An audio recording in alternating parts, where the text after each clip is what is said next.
100 విధంగా గ్రూప్ 1 పోస్టులు వేయాలని చెప్పిన బట్టి గారి మాట ప్రకారం కేటీఆర్ గారు గ్రూప్ 2 పోస్టులు 2000 పెంచుతామంటే మేము 2100 పోస్టులు పెంచుతామంటూ అర్రస్ పాట పాడినట్లుగా మీరు చెప్పిన విధంగానే నేను గ్రూప్ 1 అండ్ గ్రూప్ 2 పోస్టులు పెంచాలని అందుకు తగినట్టుగా నోటిఫికేషన్ ఇవ్వాలని డిమాండ్ చేశారు.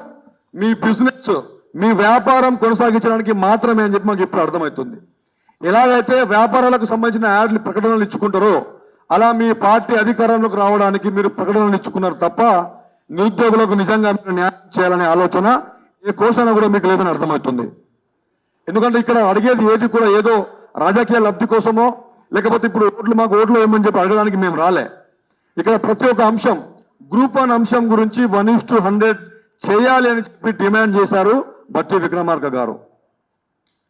గ్రూప్ 2 అభ్యర్థులకు సంబంధించి 2000 పోస్టులు మేము పెంచుతామని చెప్పి కేటీఆర్ గారు అనౌన్స్ చేస్తే 2100 పెంచుతామని చెప్పి హర్రాస్ పాట పాడినట్టు ఇదే రేవంత్ రెడ్డి గారు పాడారు. ఆనాడు అతని నోడుతో వచ్చినటువంటి మాట ఇవాళ ఫుల్ఫిల్ చేయమని చెప్పి నిరుద్యోగులు అడుగుతున్నారు. ప్రతి దాంట్లో